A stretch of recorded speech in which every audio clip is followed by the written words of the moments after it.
This episode of Comics for Fun and Profit is brought to you by Comic Book Events. You know, events where they take all the comics that you enjoy reading and they shoehorn them into a silly, high concept, foolish, could have been 4 issues, but let's stretch it out to an Omega, an Alpha, a 10 issues series that's delayed multiple times. And then let's also take all the comics that you love and are reading regularly, and let's jam those in there so that they also no longer are good because the creative team either got yanked for these side quests or they were forced to change their narrative and their voice to fit the silly editorial direction that we all know is just a cash grab. I'm not going to say I hate them all. I sometimes play along and will chase and read some of these side quest books that I normally wouldn't to get more of the story. But ultimately, I'm usually always disappointed. It could have just been a fun standalone book without derailing the rest of the line. Again, this episode is brought to you by Comic Book Events. Enjoy. Thank you for listening to Comics for Fun and Profit. This is Kyle and Drew with your sneak peek at next week, episode number 820 for comics originally coming out May the 2nd and May the 3rd.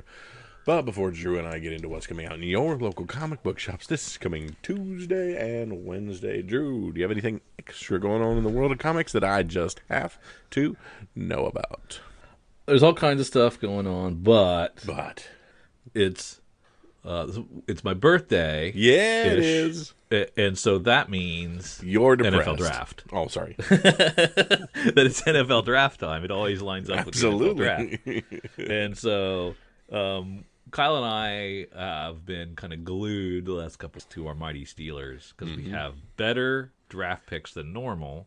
Yeah. Because of some trades and stuff. So the Steelers got Broderick Jones, Georgia's offensive tackle, and like the third, fourth best tackle in the draft, which is pretty good. Some people had him number one on their board. Some people had him number one on their board. Joey Porter Jr., who is a legacy for the great Joey Porter in Steelers history, as a new cornerback from Penn State. We're excited about that one.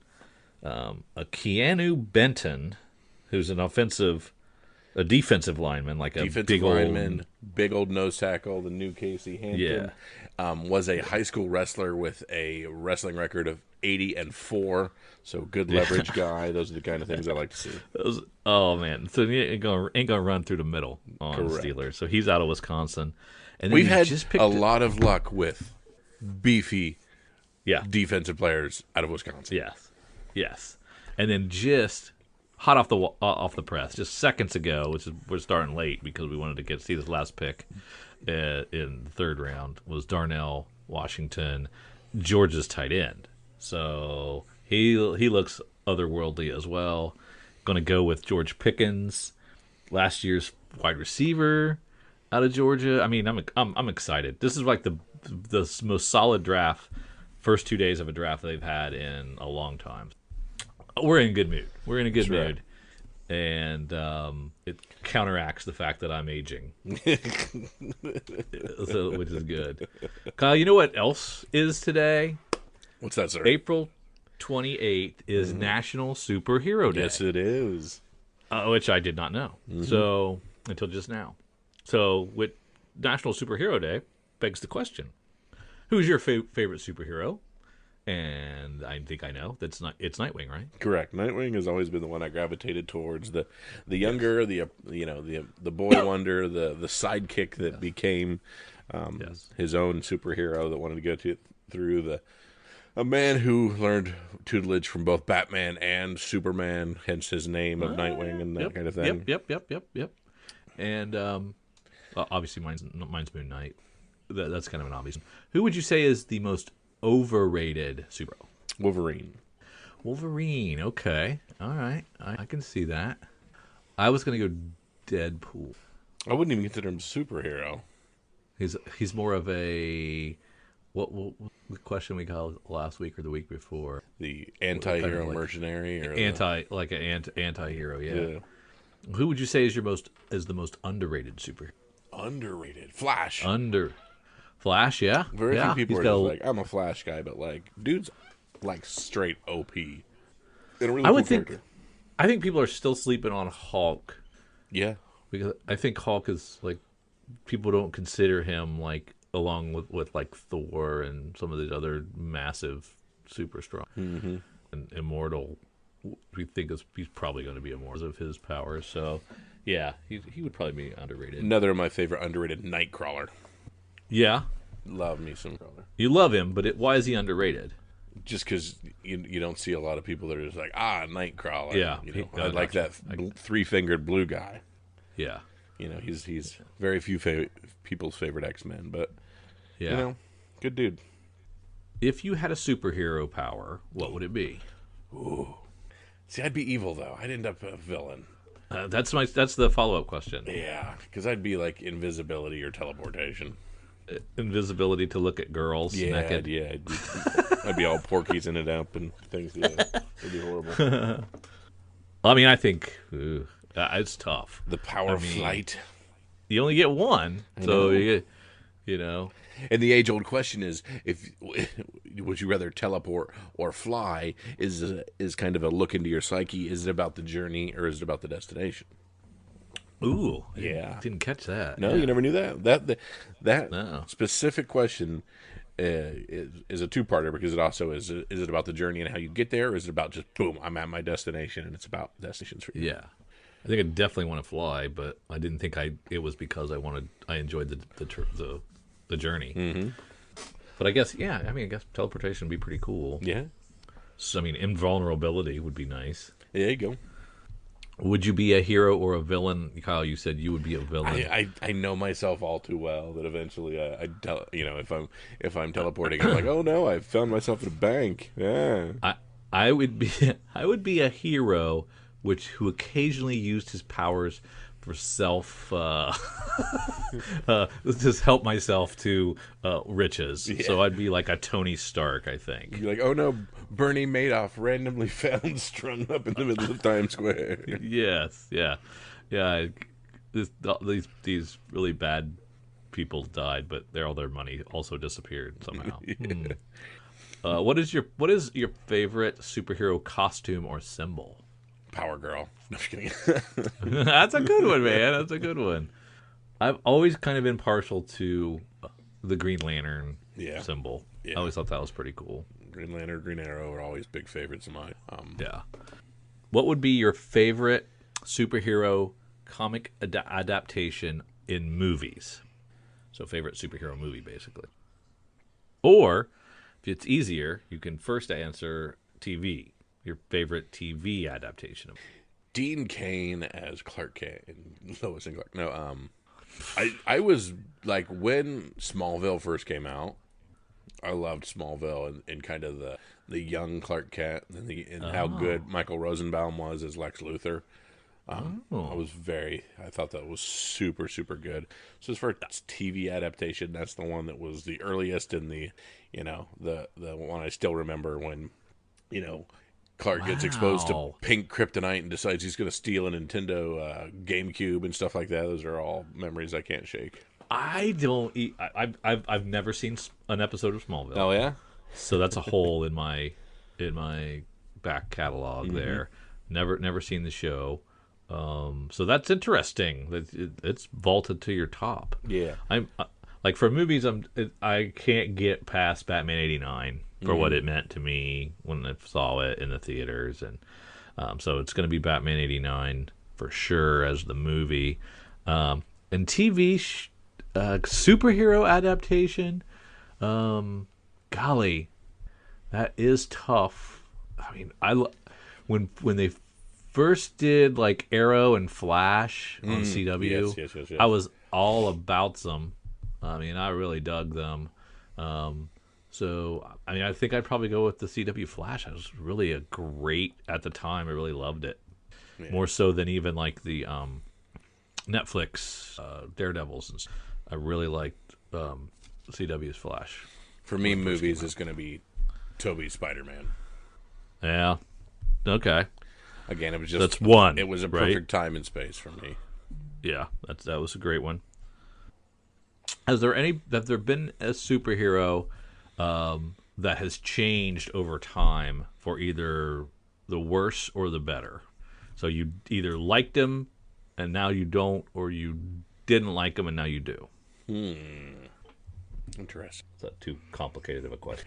Are we talking in terms of movies or in terms of in Just general? any portrayal of a superhero that you in any medium. Yeah, that things like the Magneto comic book series changed me to be a very Magneto-centric, honestly, dude might have been right all along kind of thing. And, maybe just see what his world looks like kind of guy. Yeah. So that, that went from as I was younger, it's just like, Magneto's the bad guy. That was a young Kyle, if you were confused, to, that's exactly, that was such a good, it was spot on. Yeah, spot on.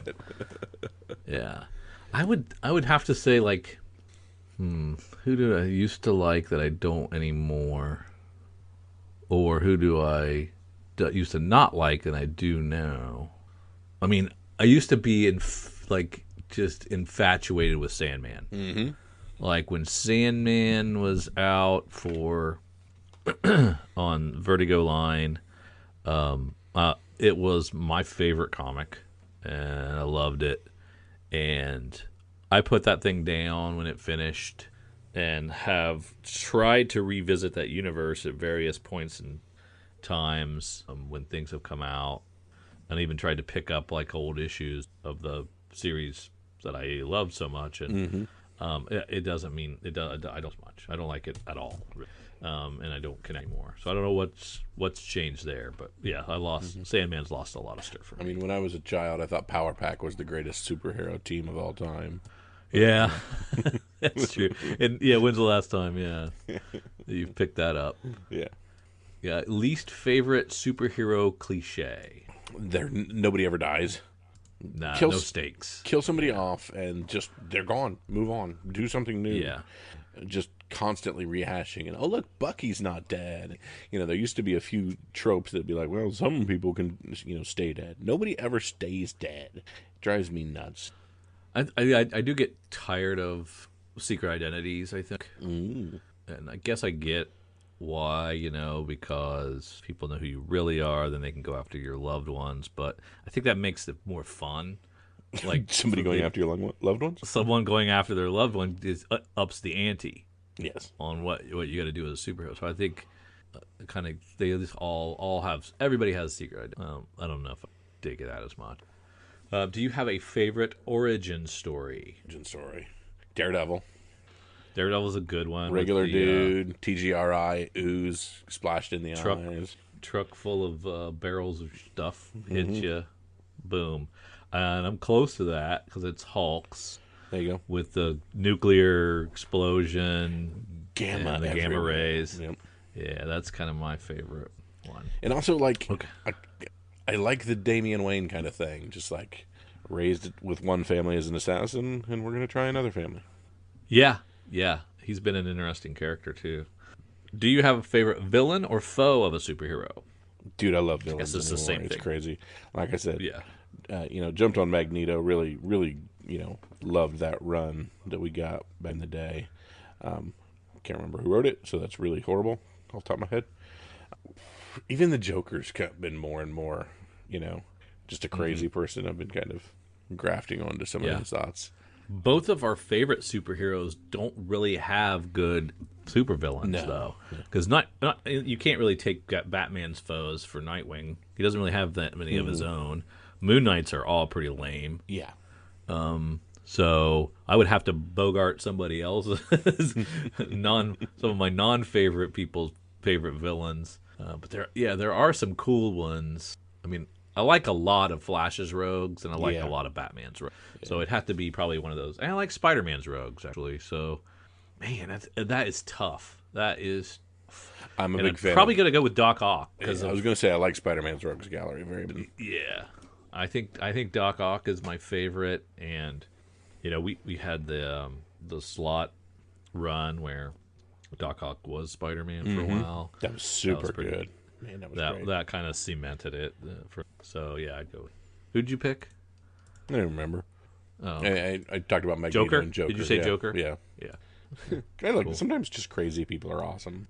Yeah.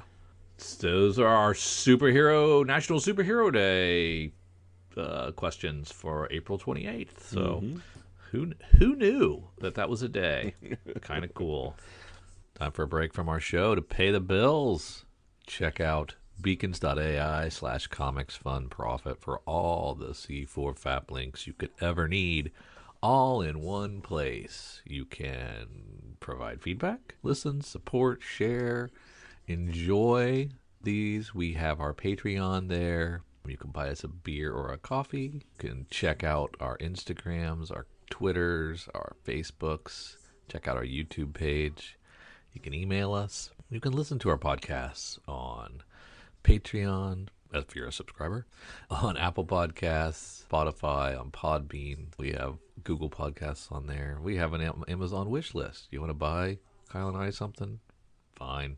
You can do that here. We appreciate it. We have Kyle's RPG podcast listed on there, so you can check out his Dork Day afternoon offerings. We have Cowabunga links, so you can check out the Cowabunga deep discount FOC and pre-order list. Get on that. That's RLCS, so you can check that out as well. And we want to just give you opportunities to say hi, to check out what we're doing, support us if you would like, or just listen. Check out beacons.ai/comics fun profit for all the C4 FAP links you could ever need. Thanks. Back to the show. Kyle, it's time to slide on over to DC Connect, and you're in for a surprise. Oh, no. Yes. Go over to Lunar, check it out. The new DC Connect's out. This is May. This is the May edition for July comics, and we've got an event coming up Okay. that actually looks kind of interesting to me, and I don't hate it. There we go.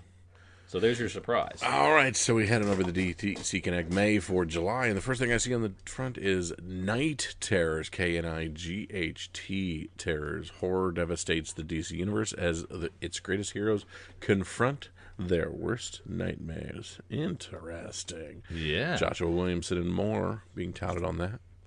Oh man, it looks like everybody's involved in this. Holy crap! Everybody's involved. It's a 2-month event, so it's not gonna stretch out too long. There you go. Looks pretty darn good. Josh Williamson, giving him a lot to do. We've been giving him an awful lot to do. Oh yeah.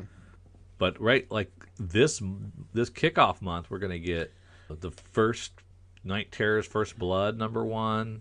We're gonna get the actual first issue, and then we're going to get the second issue, right? Yeah, so we get the second issue, and then plus we're going to start all the individual characters ones. So it's kind of cool. Right out of the gate, we're going to get. Well, I guess we have to because we're basically taking over the line. And we're not just getting Batman for Night Terrors. We're getting Detective. We're getting it's great. Yeah. So the First Blood is Josh Williamson, Howard Porter, Jai Lee doing a cover. That's cool. Those are Tina. Cool. Yeah.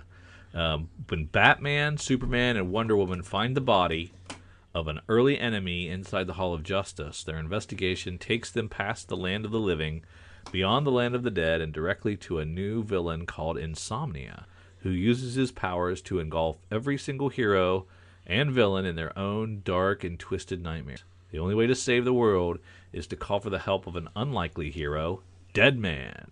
The thrills and chills of Night Terrors are brought to the DC universe by DC architect and superstar writer, blah, blah, blah.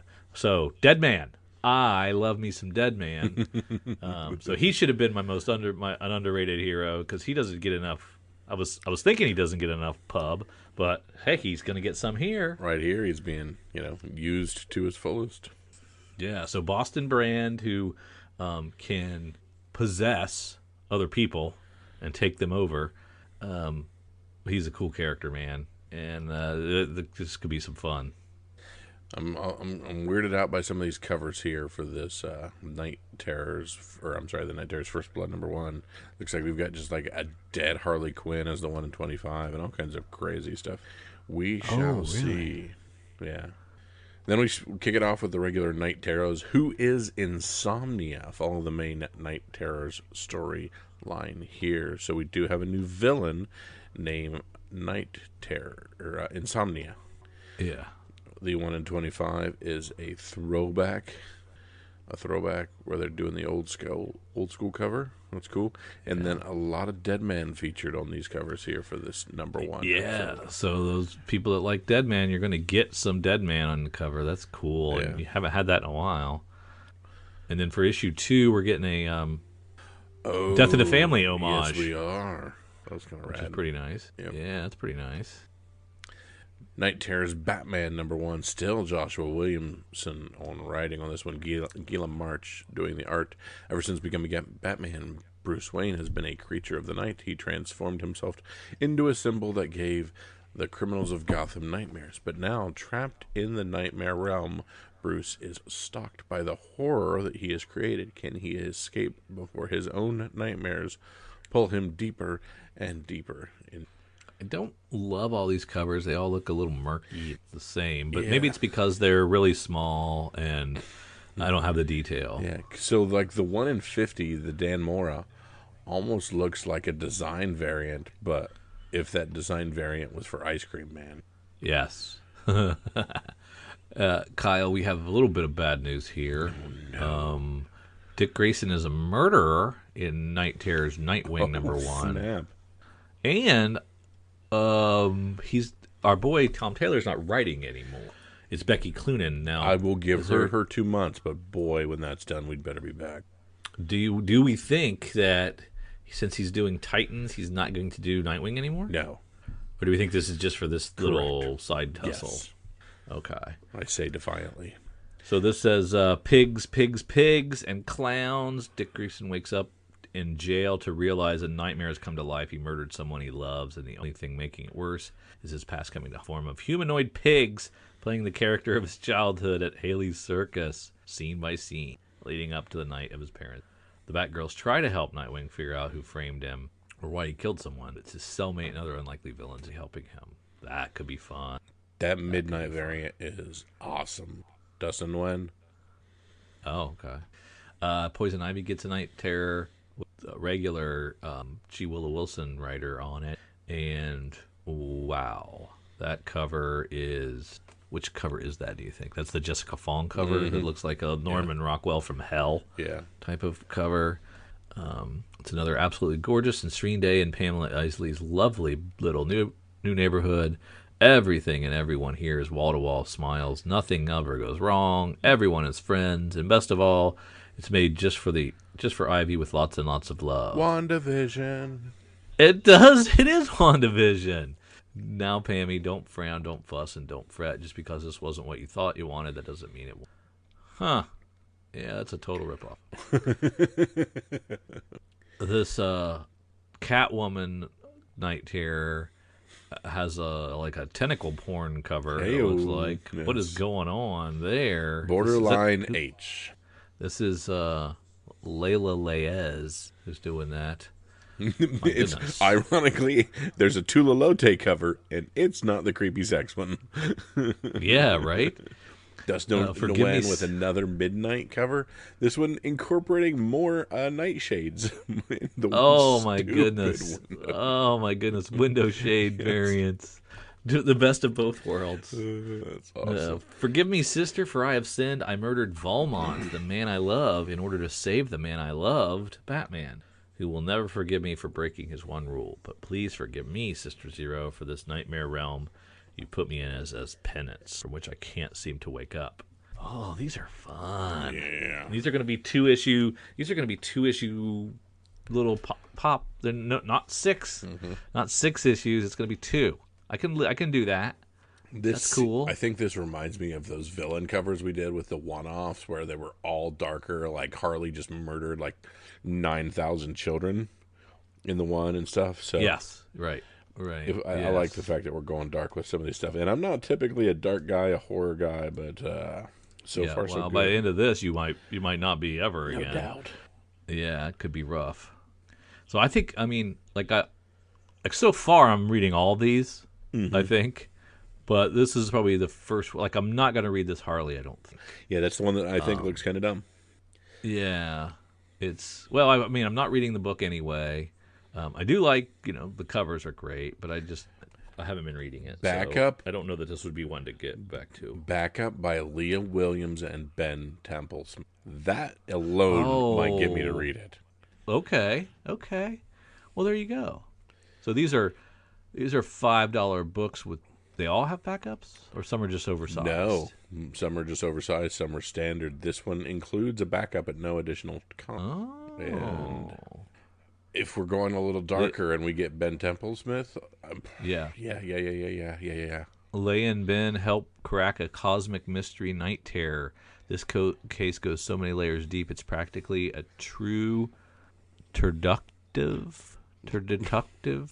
story. Is that what that says? We've turned the word detective and into turducken, I guess. So Okay. yeah, it's kind of stupid.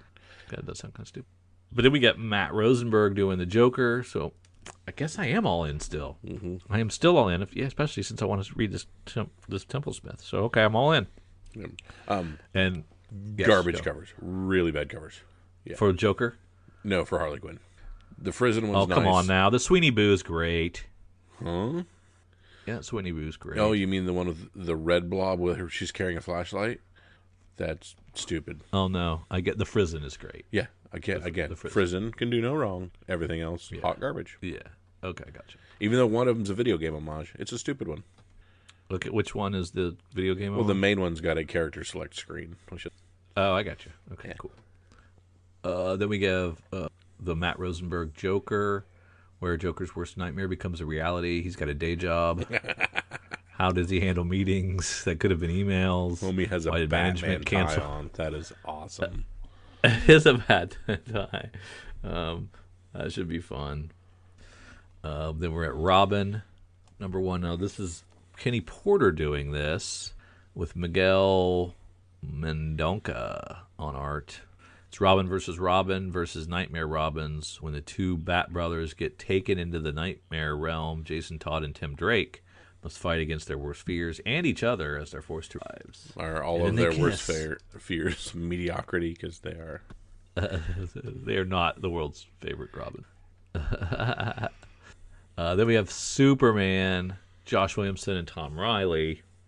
So we're bringing Josh back for this. Does the Man of Steel have nightmares about? Clark Kent knows why he's been pulled into a nightmare realm and goes in search of his family and friends, but that journey takes him to the haunted nightly planet where he is confronted by the Super Reaper. Oh, for crying out loud. Punch me in the face.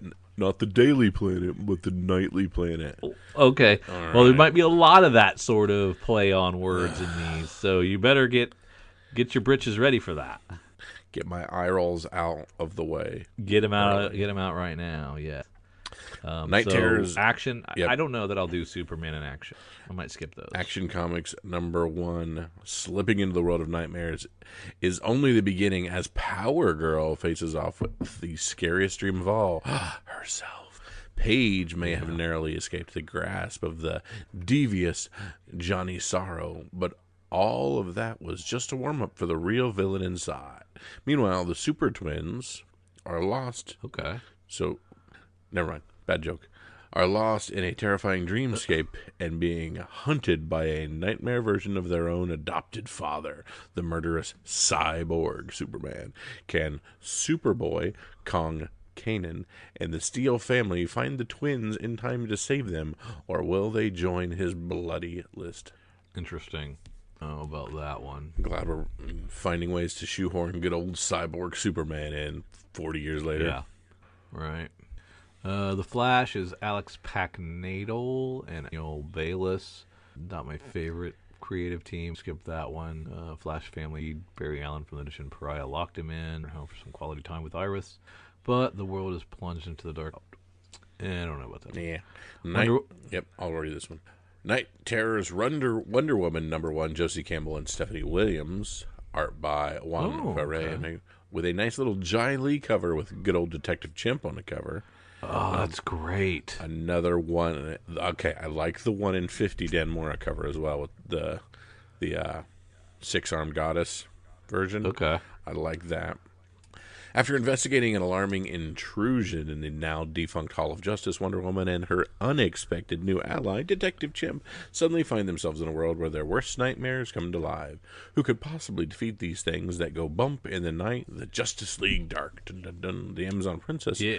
Go ahead. Yeah, like I'm in. Detective Chimp. You had me at Detective Exactly. Chimp. The Amazon Princess reunites with her old team to save the world from a sweet dream turned into a beautiful nightmare. Plus, Queen Nubia finds herself trapped in the Well of Souls.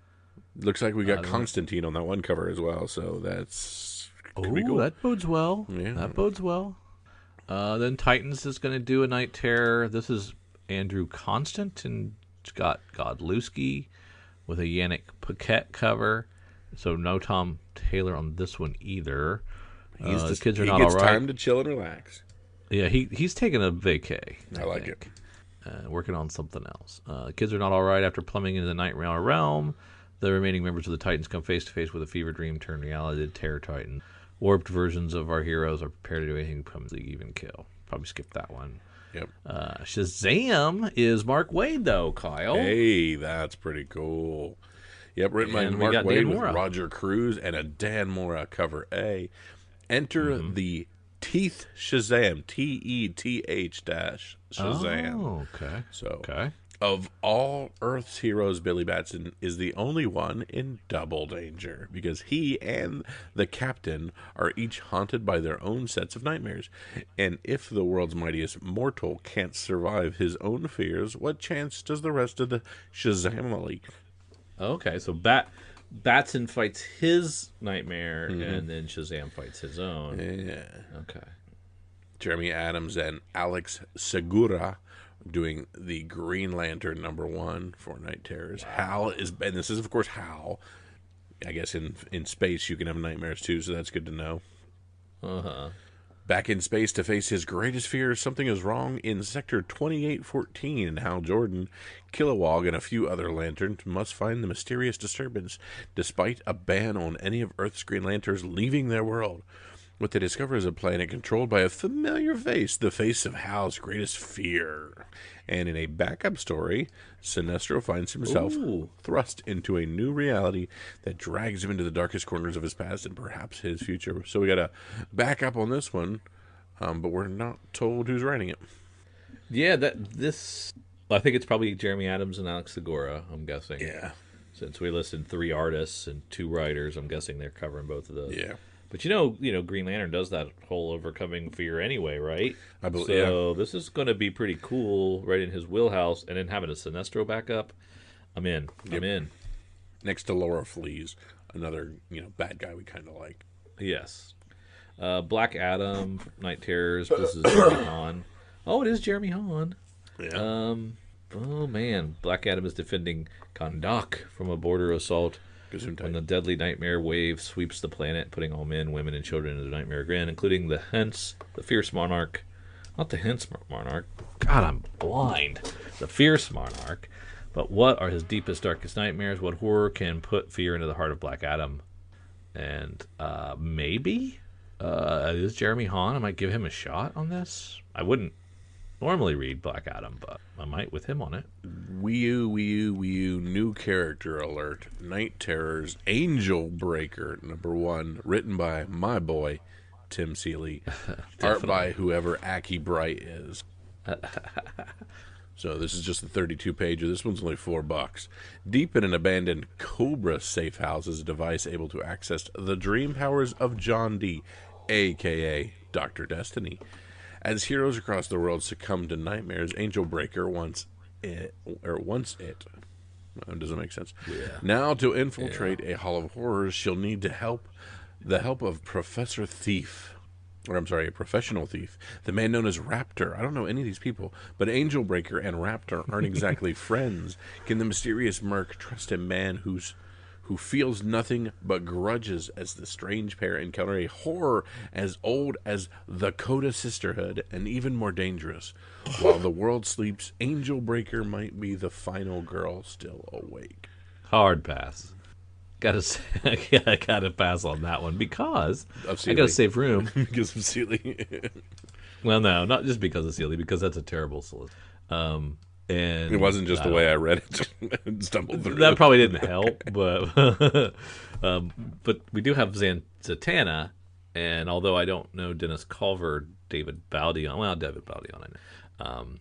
I do want to read a Zatanna story because I enjoy most of them. And Zatanna is one of the last people awake on Earth. She must defend her unconscious allies, Wonder Woman and Detective Chimp, from insomnia, sleepless nights. So I get more Detective Chimp. But the outnumbered Zatanna can't do it alone. She uses her magic to summon any champion that is still awake, which puts her in an unlikely team up with one of the world's strangest superheroes, the unstoppable Doom Patrol's Robot Man. So that could be fun. Yeah. You know what else is fun? Punchline number 1. Night Terror's Punchline number 1. Danny Lore and Lucas Meyer. We are running out of creators towards the end of this thing. We definitely are. Alexis K, a.k.a. Punchline, fears nothing. Or so she'd have you believe. Her fears will be pried out of her in the nightmare world where she's being hunted, and she'll be forced to face her deepest, darkest nightmare in true horror movie fashion. Nice. I'll probably have to pass that. But I would usually say I was going to pass Ravager Night Terrors as well, but it is Ed Brisson. So I might try to read that one. But, I mean, who am I kidding? I can't read all these. No. Right? There's too many. It says, defend your life. Rose Wilson, Ravager, is separated from Stormwatch and trapped in a nightmare world where she must protect herself from being consumed and corrupted by the Murder Man and his blood-crazed Slaughter Squadron. That could be good.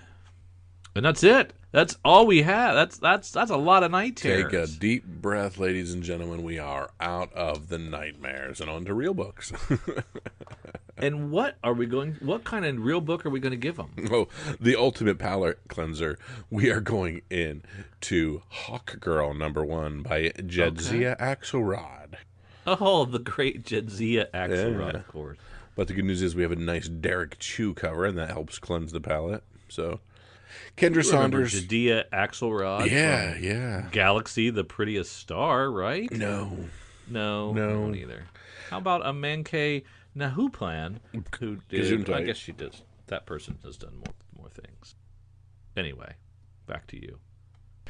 Kendra Saunders, the Winged Warrior, better known as Hawk Girl, has been one of DCU's greatest heroes for a long time. What? Serving as a member of the Justice League and the Justice Society, but with the Justice League disbanded, Kendra decides she needs a fresh start and heads to Metropolis to begin a new life. The life is quickly interrupted by a mysterious villain with powers connected to the nth metal that makes up Hawk Girl's wings and weapons. I hate nth metal. Okay, you in on that, Kyle? Yeah. Yeah, I'm a hard pass. And we do have a modern retelling of the early adventures of the original Teen Titans from the pages of Batman Superman World's Finest, written by Mark Waid with art by Emmanuel Lupacino. And this is World's Finest Teen Titans number 1, spinning out of the pages of the runaway hit Batman Superman World's Finest. That's a stretch. I'm not sure about runaway hit. Comes a modern retelling of the early adventures of the original Teen Titans.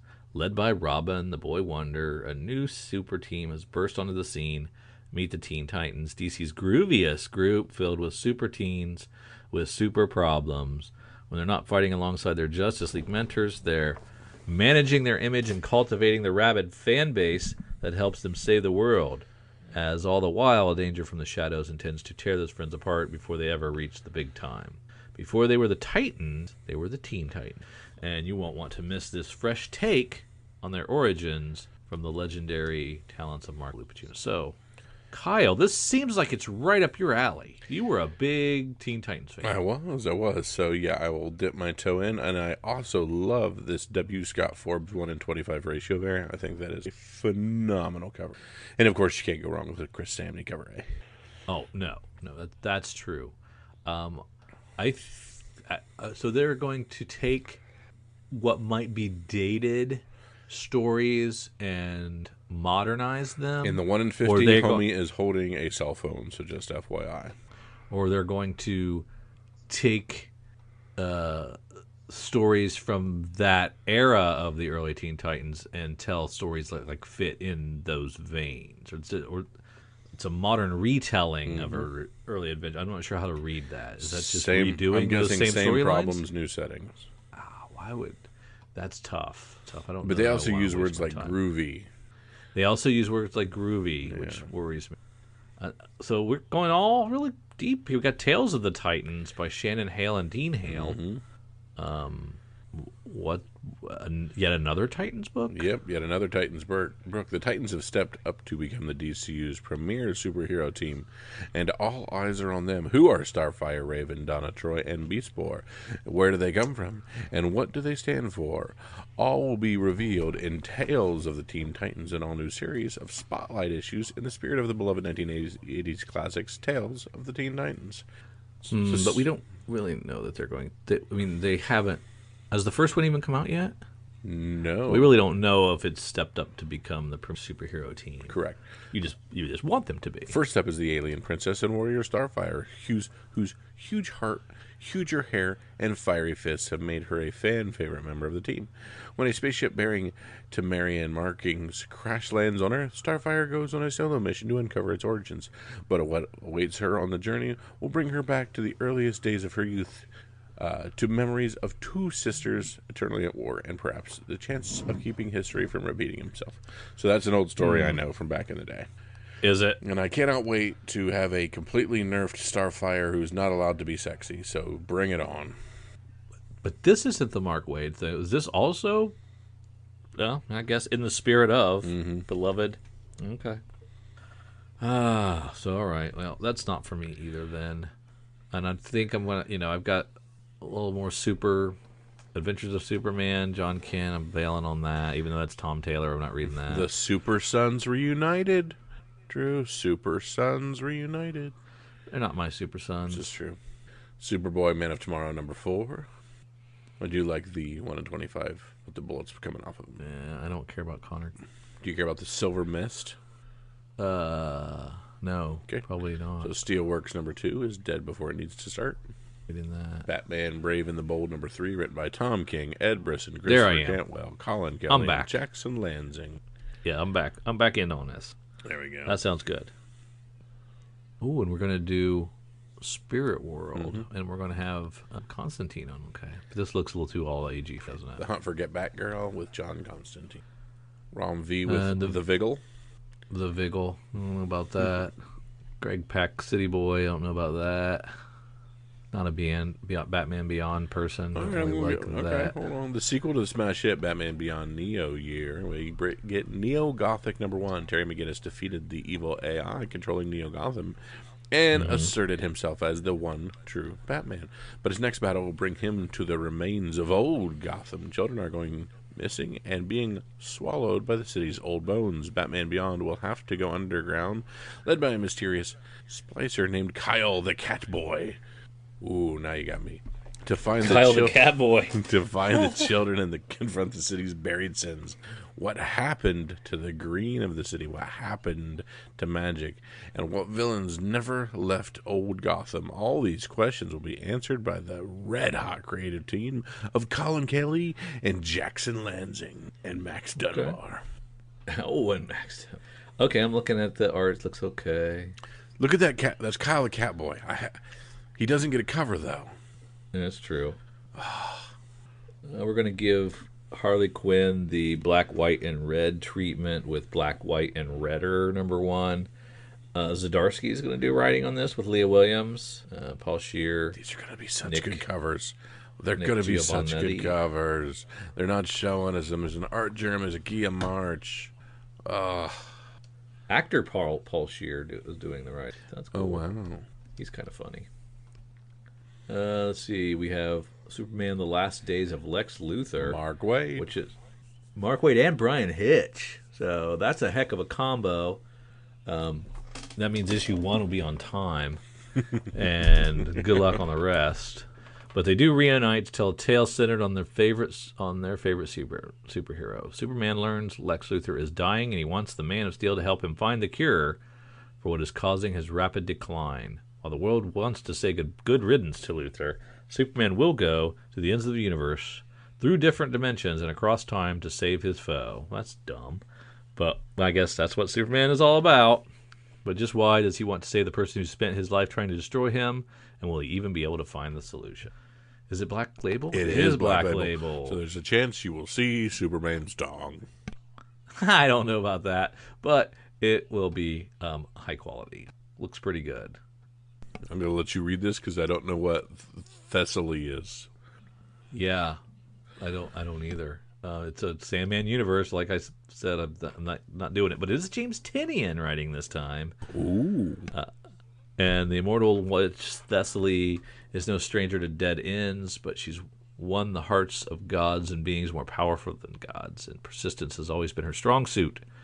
Following her scheming machinations in Nightmare Country and Dead Boy Detectives, which I did not read, Thessaly is more determined than ever to suss out the seemingly impenetrable mystery surrounding. I think I'd rather read Batman White Knight Presents Generation Joker. There you go. And then Peacemaker Tries Hard is on its third issue. I'll be reading that one, I think. They're going to give the deluxe edition to Batman and the Joker, that Silvestri Batman book. I might read it now. Oh, it's collected. I skipped it when it was in singles. Joker 1 Operation Joker Volume 1. I don't know what that is. It's written by Sadashi Miyagawa with art by Kazuki Gaotu. I don't know any of that. You thought that was weird. Look at the next one. Superman vs. Meshi, Volume 1. Also by Satoshi Miyagawa with art and cover by Kai Katago. So let's see. The Joker one is Joker like you've never seen him before, a single father. And Superman is hungry work being a Superman. That's why every day for lunch, Superman takes a quick stopover in Japan to try a new chain restaurant. What? Yes, it's about Superman versus food. Okay. Oh, then we're going to do Batman Justice Buster. What are we doing here? These are manga versions of our superheroes? Seems interesting, yeah. Okay. Now we have DC's massively popular webtoon stories in print for the first time with the Wayne Family Adventures, Volume 1, written by C.R.C. Payne with art by a lot of people, 208 pages of Batman having his hands full, Nightwing, Batgirl, Red Hood, Orphan, Spoiler, and a few Robins. There's no shortage of children, adopted, fostered, and biological for Bruce Wayne to manage. And now with new vigilante Duke Thomas, a.k.a. The Signal, joining the family, Wayne Manor just got even more. Join us for these wacky, heartwarming adventures and learn the meaning of the word family. Collecting the first 25 episodes of Webtoon Eisner-nominated series, optimized for a brand new reading experience in print. Okay. Cool. It looks like we're doing the same thing with Vixen. We're collecting Deceased, Absolute Watchmen, doing a deluxe version of Gotham City Year 1, which was great. Diana and the Hero's Journey, the all-agey That's one. Looks very girl boss. Yeah. Superman, The Harvest of Youth by Cinna Grace. Was that a OGN too? Yeah, soft cover. 208 pages. Death of a classmate per young Clark Kent. Teen suicide, don't do it. Now, some more continuing issues. Batman Inc. 10. Batman The Adventures Continue Season 3, number 7. World's Finest 17. Danger Street 7. Dark Knights of Steel 12. Are we finishing this bad boy up? Holy moly, it's the cataclysmic conclusion to the best-selling series that took forever. Holy moly. There it is. That's the end. Wow. And Batman Law 2, Waller Wildstorm on 3, Wildcats 9. A jam-packed... You know, this kind of reminds me of Convergence. Yep, 2-issue series it's exactly what I thought was Yeah, Convergence. you know, just jamming all those, taking over the line, doing that. But they're also kind of running some of their old stuff, too. They didn't completely derail the line, but most of it seems, has been derailed. So, am I missing anything else in some of these collections or anything we need to touch on? I'm just happy it looks like they're giving Tom Taylor a little bit of a breather. I hope that's all they're doing, and they're not... He's not booted. They would be stupid to do that. They would never. They wouldn't know. As you know, our LCS is Cowabunga Comics, Lake Country, Wisconsin's best pop culture destination for new comics, back issues, gaming, retro video games, vinyl, and figures. Give them a call, 262-569-9999. Check them out online at cowabungacomics.com or follow them on Twitter at Incredicow.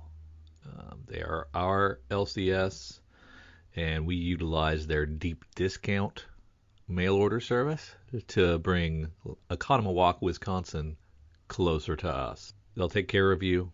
Tell them Drew and Kyle sent you. Say hi to Eric and James from us. If you need an LCS, you can't go wrong with Cowabunga Comics.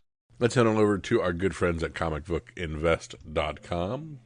Look at their Hot 10 for comics. Their Hot 10 for April 21st, 2023. Because, we're off by a little bit. And see what the big things were on the secondary market. At rank 1, we have The Grindhouse, Drive-In Bleed Out number 5 by Alex DeCampi. So this is that Nicki Minaj and 50 Cent project that they're working on with Bad Bunny that we saw Spike last week. And this was like a $4 book, and now it's a $50 book. So Good on Dark Horse. We've seen some of these Yoda covers shoot up, and here at rank 2 we have Yoda number 6, the Takashi Okazaki 1 in 25. 1 in 25 going for $50 to $65. The color palette is the big winner on this cover. Yoda has much different facial expressions than Grogu. Definitely not as happy-go-lucky. And continuing the trend, we are continuing to see second print ratioed items on the Hot 10. So this is Hollow's Eve number 1, the second print Stephanie Hans 1 in 25, going for between $75 and $100. Not the biggest fan of these second print incentives, but I do enjoy rare books, and this one might be tough to find down the road. Batman Incorporated number 7, the John Timms 1 in 25 variant is up from last week, because this was featured then as well. $60 to $80 now, continuing to go up for that 25 ratioed book. While DC has wore this cover concept down, this character is a decent concept, but so have a bunch of other ones that have been abandoned.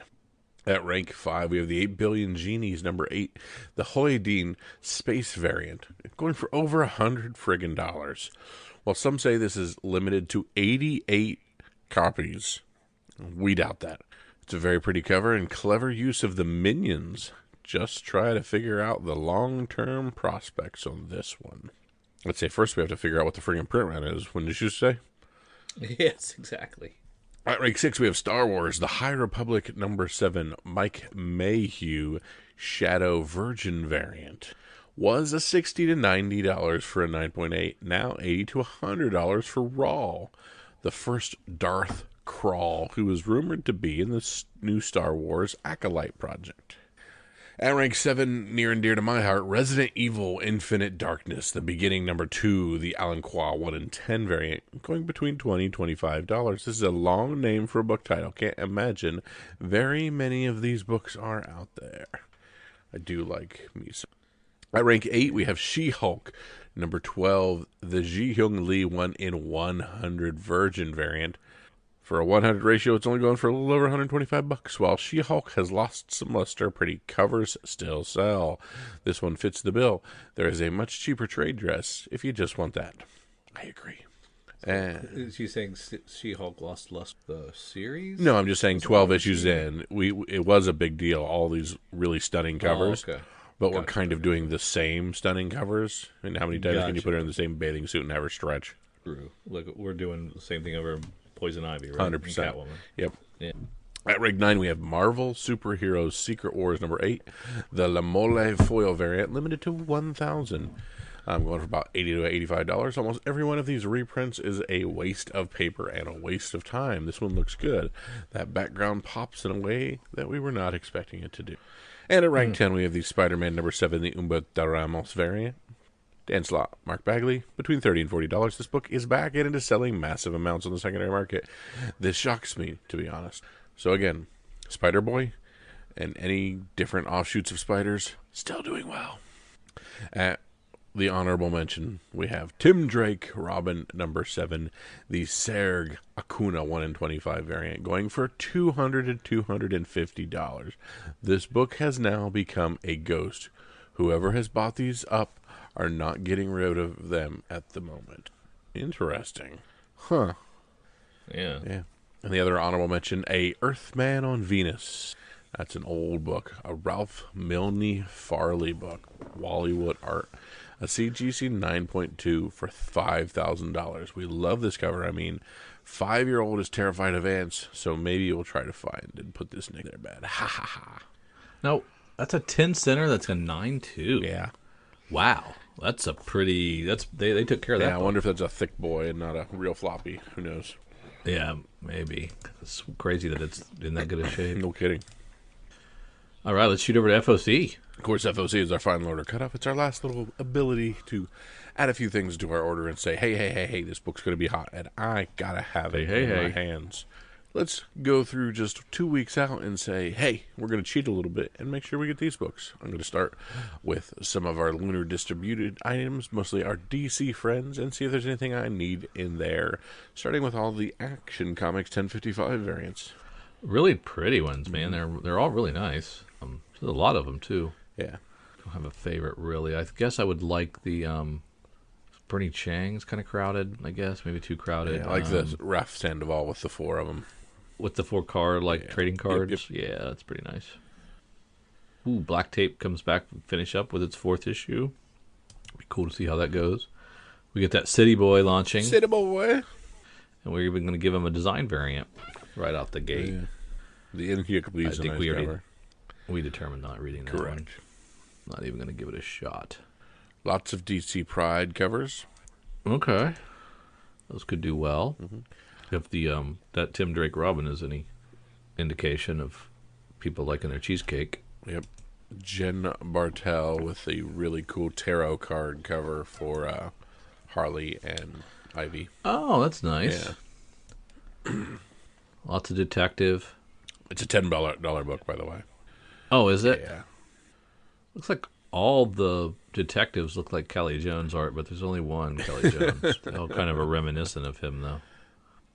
We're going to once again reissue Flashpoint. People just love this Flashpoint. Get it. That Green Arrow #2 design variant's really cool. Sometimes the designs work if it's a cool-looking character, and sometimes they don't. Yeah, it doesn't feel green enough. Yeah. So that is the wrong apparently color the palette. new villain called Troublemaker. Oh, Jenny Fresno, you do good. Okay. David Nakayama as well. She definitely has a style. Nightwing's 104. Redondo gets a crowded cover. A Man K. Now Hoopon gets a interesting cover. I like the vinyl record. Yeah. Jamal Campbell, that's not pretty bad. cool. It's probably my favorite. Yeah. And we're doing what are we doing with these Teen Titans connecting covers? Is this like is this a regular Teen Titans or is this like a YA Teen Titans? I'm guessing that's a... It's a Beast Boy. Oh, it's a Beast Boy trade. Yeah. Okay. All right. Tim Drake, issue 9, not shirtless on the cover. Boo. Should have known. That would have done well. Unstoppable Doom Patrol at 3. The end. Yeah. Let's go down to Image, see what they got going on. Ambassador's going to a 3rd print for its first issue and a 2nd print for its 3rd. And a regular old 5. Dead Romans, you dug that one. Yep. Supermassive 2023. The One Shot. This is another massive verse. So it's a $6 one shot by Kyle Higgins and a bunch of other people. Man, who knew? Who knew that was going to take off? Everybody but me, I guess. What's the furthest place from here? Gets its 13th issue. Boom gives us very little. A Dune, an Expanse, and a Neighbors. Dark Horse gives us the 2nd All 8 Eyes and the 3rd Hairball. Huh. And some High Republic Adventures as well as Hyperspace Stories. Gotta pick up that High Republic Adventures. You don't gotta. Yeah, it's true. What's this Marvel Amazing Spider-Man as Simone Bianchi Virgin? Is it that pretty? That needs a Virgin variant. Okay. I kind of like the A cover with the wall of monitors. Yeah, it's not bad. And there's a spoiler cover by Gary Frank. Give us more Interesting. Spider-Boy or whatever. Maybe. That's a different Spider-Man, but I get what you're saying. Clobber in Time. Wacky Steve Scroce art. Edge of Spider-Verse 2 of 4. Struggling. What do you think of these variants that look like cards for the Star Wars books? Yeah. Yeah. If there was something on them that was a little more overtly card, maybe, but they're just kind of bordered, which makes So it's it not just really kind of okay. So boring. that's not what they're going Yeah. for then. That just was me projecting. I see what I thought they I looked knew like. exactly what you were talking about when you said it, though. Yeah. Down into Dynamite, where we've got more Darkwing Duck, Vampirella.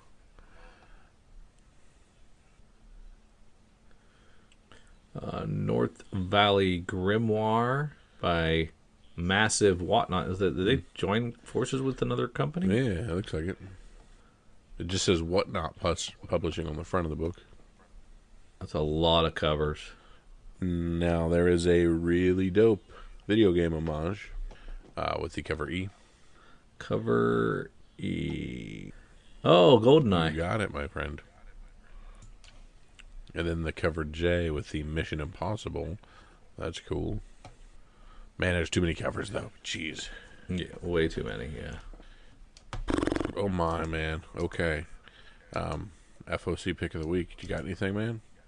I'm going to have to go back to Nightwing 104 and go with the Jamal Campbell cardstock because I didn't find much of anything. Yeah, I don't think this supermassive one-shot's going to mean anything for our good friends. An Image. Oh, I keep picking too many Star Wars books, so I'm not going to do the Star Wars High Republic Adventures number 6. You're not going to? Not going to, but I do like that one. Part of me wants to do this Gary Frank spoiler cover for Amazing Spider-Man. Yeah. Take a stab, huh? Yep. Yeah, let's do that just for funs. That'll be a real fun photo to put up. Yep. Thanks, Kyle. You like that? No, I don't like that.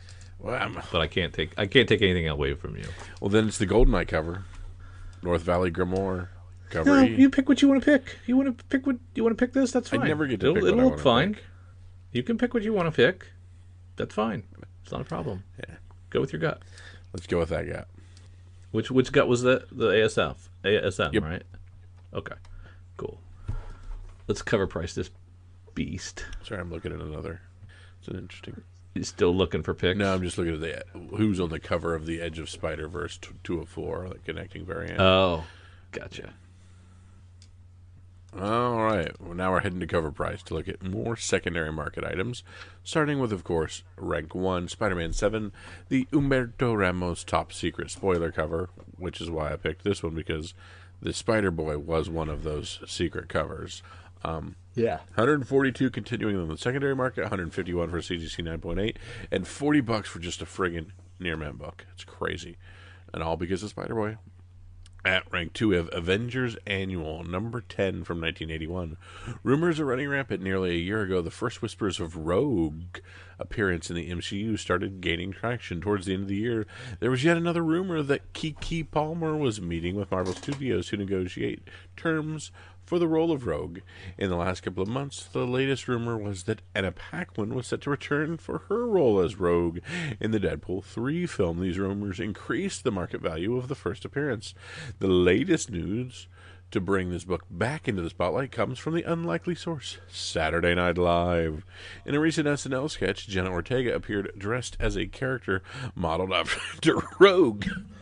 The internet went into a frenzy and fan cast her into that role. Multiple sites actively campaigned on her behalf to see this happen.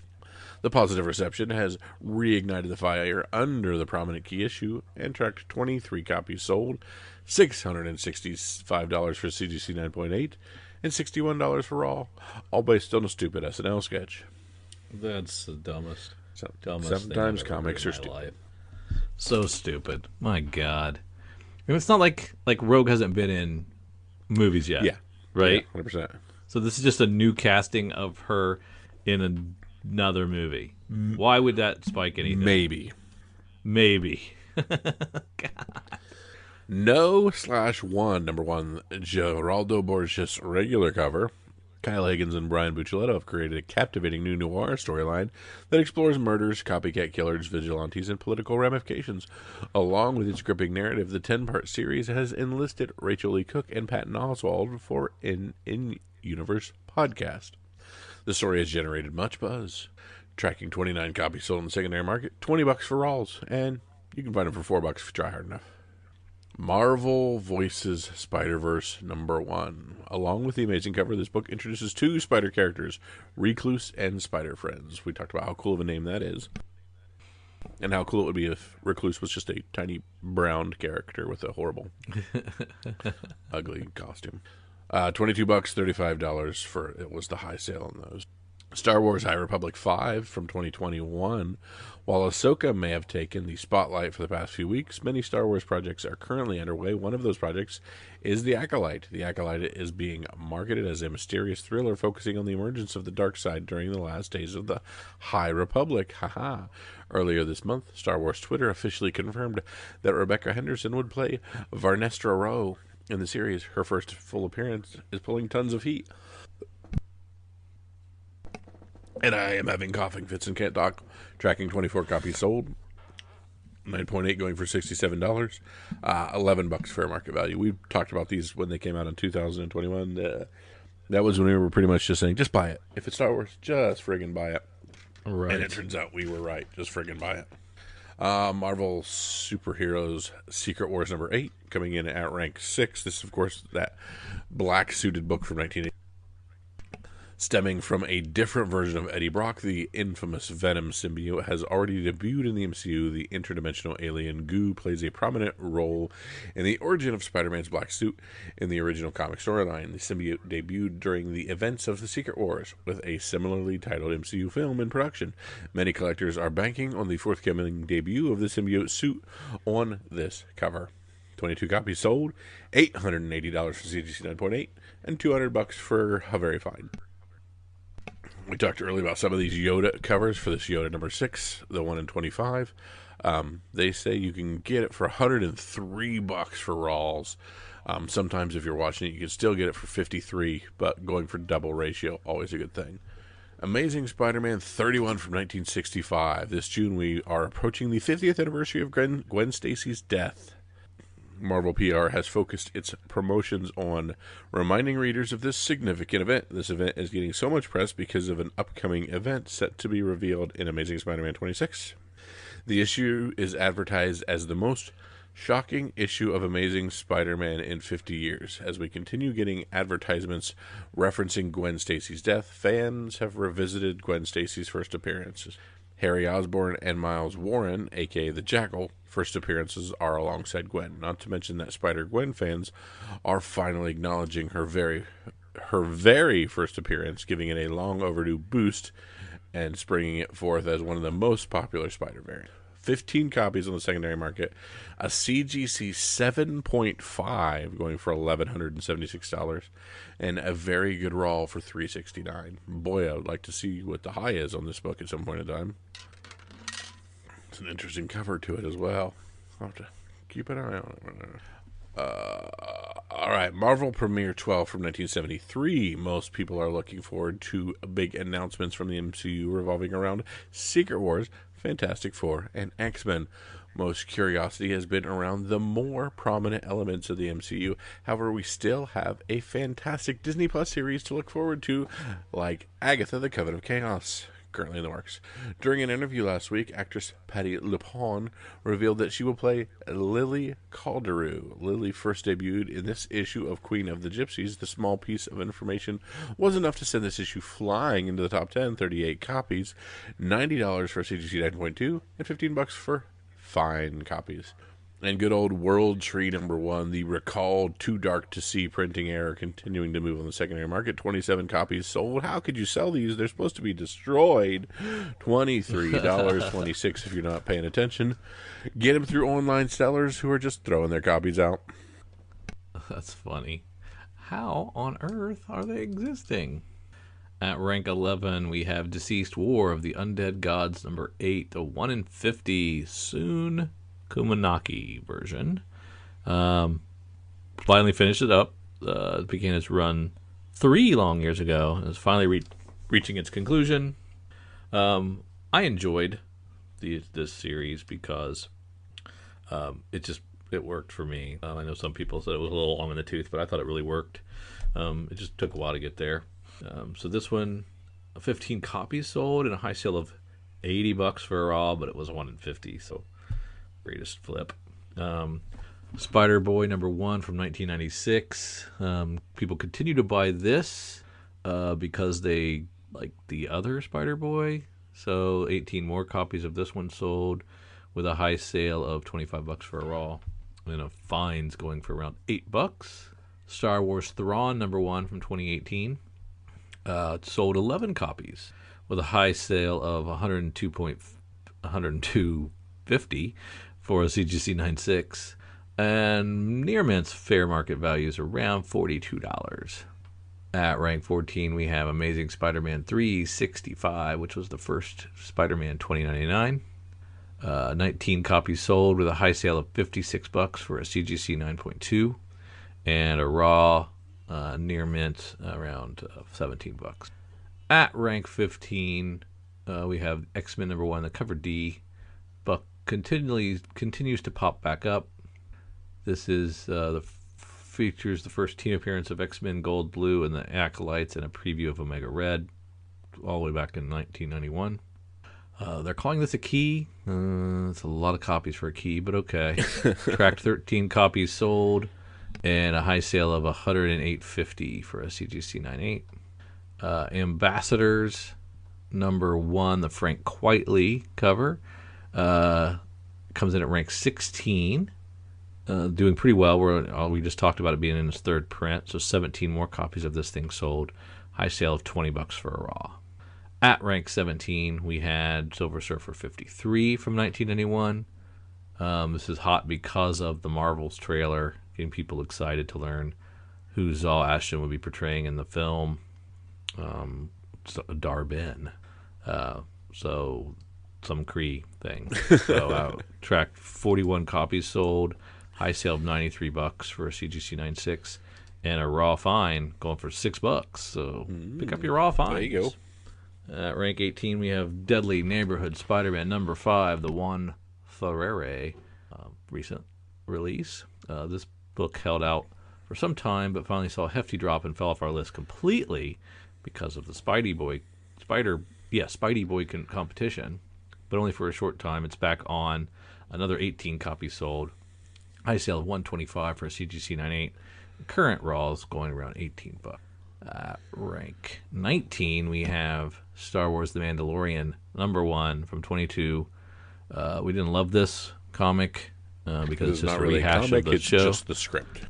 It's just basically their storyboards from the show, and features the first cameo of Grogu, and a traditional first appearance of Din Djarin. Grogu? Did I say Grogu?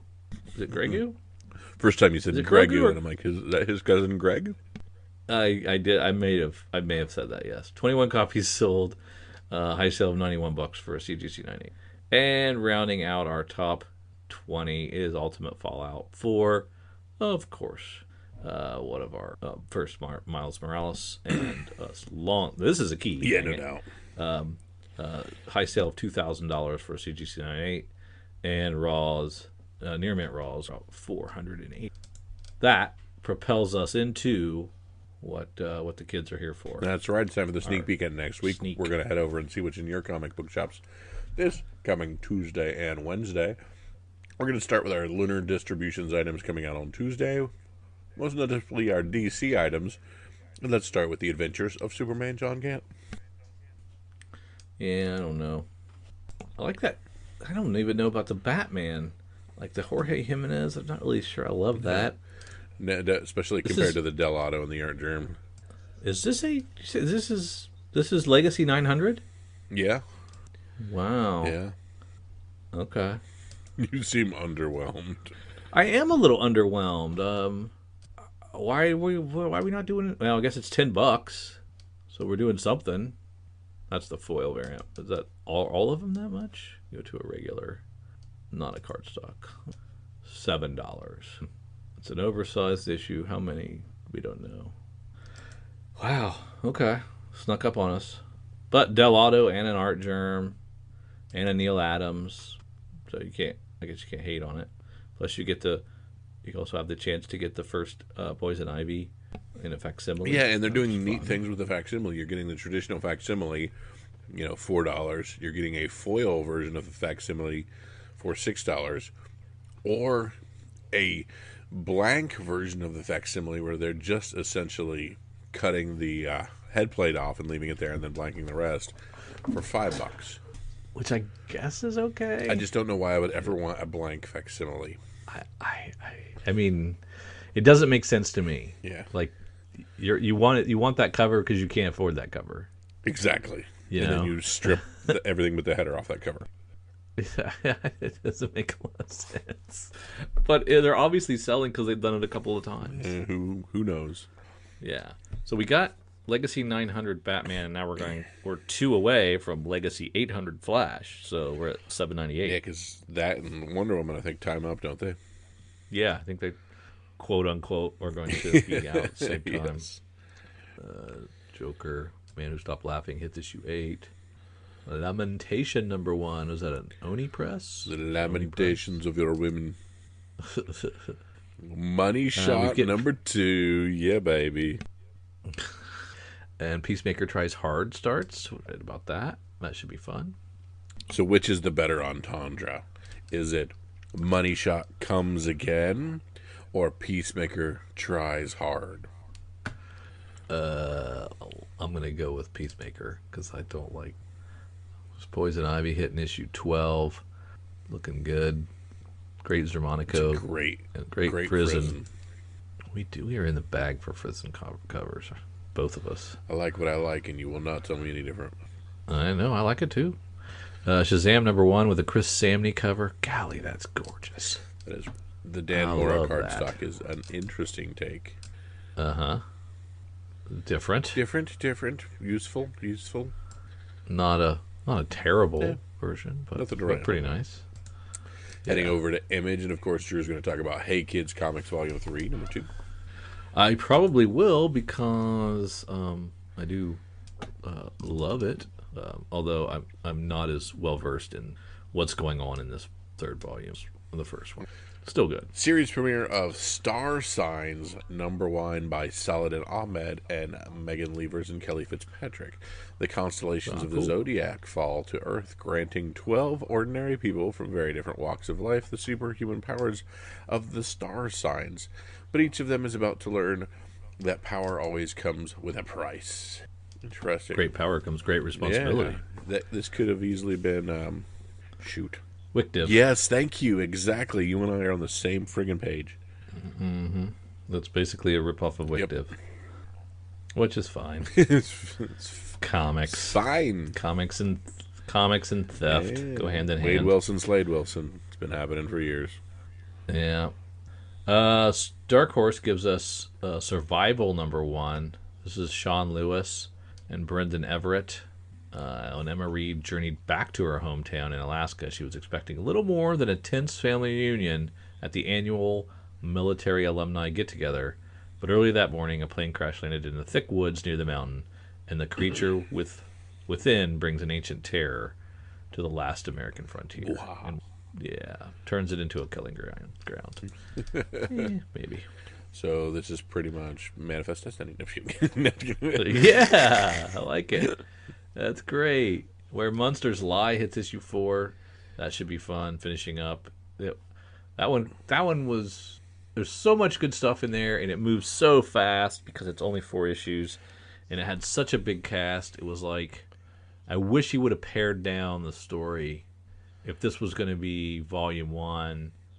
I mean, he really can't do it justice in for it, and if it doesn't sell well enough, we're never going to get more anyway. So I kind of wish he would have pared down the cast and not been so crazy. But it's still good, because it's good Kyle Stark. Timothy Usagi Yojimbo, a Werewolf at number 2. Boy, on this one, I like the Stan Sakai version. Man, I think it would probably be worth it to just have all these covers. Yeah, Between the Eastman and Sakai's, that's just really cool. Let's get them all. Gotta catch them all. Gotta catch 'em all. Cult of Carnage, giving us our first issue and a Window Shades variant. Oh, thank goodness. Can't go wrong with those. Window Shades variant. We get another Edge of Spider-Verse with dinosaurs on the cover. Oh, yeah, that's Kyle's right. all in. Yeah, I picked this one as one of my... FOC, you picked it up during FOC, yeah. And we're getting one with Darkwing, or not Darkwing, but that's Howard the Duck. Groot, and more Groot. I passed on it during the FOC period. I'm passing on Joe Fixit 5 of 5. four Moon Knight covers. Yeah. Declan Shalvey pumping one out I like. Spider-Man 8. Interesting. The end of the Spider-Verse continues. Spider-Man has changed. His powers are supercharged, enabling him to be the best Spider-Man he can be. And that Spider-Man number 8 has a Rob Liefeld homage since it's number 8. It's homaging Secret Wars 8. Yeah. You're not a fan of that. No, but what I am a fan of is Darth Maul, and he gets a hologram action figure for Star Wars 34. Boy, is it awesome. I love it. You're in the bag for that. I loves me some Maul, man. Maul's dope. Yep. We got to take a hard look at these Yoda covers. I don't see the ratioed ones, but boy, I love the standard A cover. And why? Because another Star Wars character I'm in the bag for. My boy Grievous. Yep. There you go. I am out of Marvel and into the back half where I'm looking at Animal Castle, Volume 2, Number 1. I'm excited about that. So much so that I picked it during my FOC pick. And then we have Astrobots from the massive Whatnot merger, cranking out a bunch of covers there as well. Less enthused. Not quite there. Death Dealer, Frank Frazzetta's Death Dealer hits issue 12. And is that a Fiona Staples cover? Wait, well, no, it's a Greg Staples cover. Dang it, Not Greg. quite the same. Change your name, Greg. You don't belong in this industry with those Staples as your last name. Okay, Zenoscope. All right, so Zenoscope is giving us the GFT Presents May the 4th Cosplay Pinup Special. Gotcha. Where we're just putting general hotness and having them hold a lightsaber. All right, I'm in. Here's that lamentation from Oni Press. Okay, we've got to talk more about this. Hold on, Drew. Back to Zenoscope. Okay. Back to the May the 4th Cosplay Pinup Special. Cover D. Okay. They're dressing up a lady as an Ewok and trying to make Ewok sexy. Now, my fear is if they make Ewok sexy, that may release something in me I am not comfortable with. How do you know that's what they're doing? You do not. How do you know what that's... You can't see that she's clearly an Ewok. Oh, she's actually wearing a head of... Yeah. Yes. Yeah. Yes.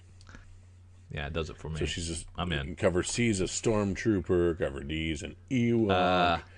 Okay. You've got your light side on A, and we got a Lady Maul. Yeah. But, this isn't actually what the female versions of Maul look like with the Death Sisters, so it's kind of anti-canon, so it takes me out of it a little bit for that one, but that's okay.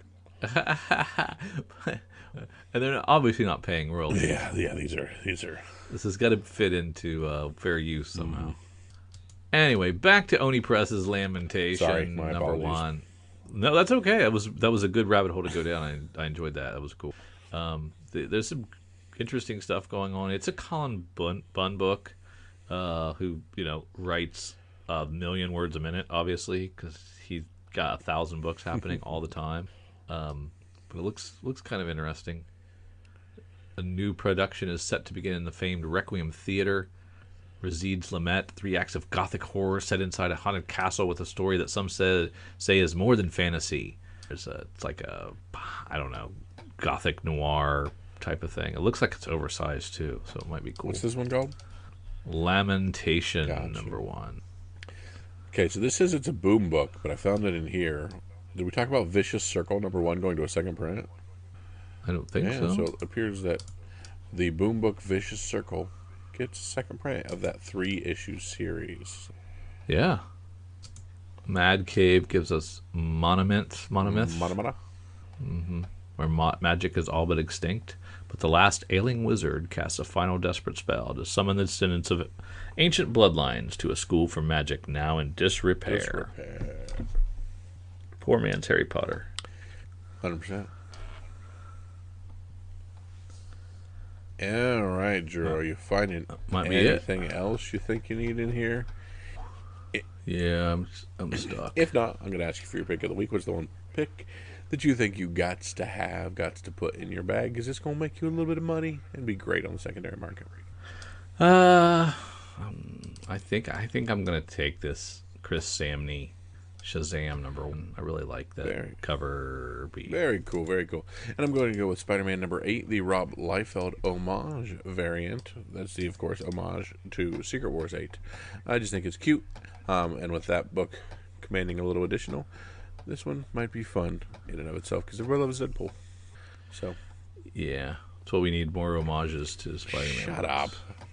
Don't support that. Oh, I want to thank you for tagging along with my idiot brother and myself as we go through our sneak peek at this week. I hope you enjoyed at least what I said and how I butchered a lot of solicits and all the stupid things my brother's here. So we thank you for Drew and for myself. Happy birthday, Drew. I can go for that. The good folks at Comics for Fun and Profit have been doing 2 episodes a week for quite some time now, and it's all thanks to, first of all, Jason, and second of all, our patrons who allow us to add the space on our server, broadcast more, store more, share more with you, the listeners. I'm envious of those of you who have unlimited storage and media server capabilities. We pay for ours here at the C4FAP. It ain't cheap. We thank you so much for those of you who go to patreon.com/comicsfunprofit and contribute at any level to say thanks, to say, I want to be a part of your Slack channel conversations. I want to get exclusives. I want to get early access. I want to get ad-free access. I want to get swag. I want to get some free stuff. Whatever your reasoning is, we appreciate it at any level because it does make a difference. So from the bottom of Kyle and I and Jason's heart, thank you for contributing. This episode of Comics for Fun and Profit is brought to you by Threadless. More importantly, the Comics Fun Profit shop on Threadless at comicsfunprofit.threadless.com, where you can find, about half a dozen different designs, plenty of Comics for Fun and Profit themed merch. If you just want a t-shirt, you're good, and if you want sweatshirts or other swaggy items, and you can get anything. Phone cases, shower curtains, it runs the gamut. Skateboards, I think. So check that out. We've already sold several. We're excited about the fact that the folks that want to support us in this way are able to and wear our merch out in the real world. That's pretty exciting stuff. So get your Comics for Fun and Profit branded items at comicsfunprofit.threadless.com.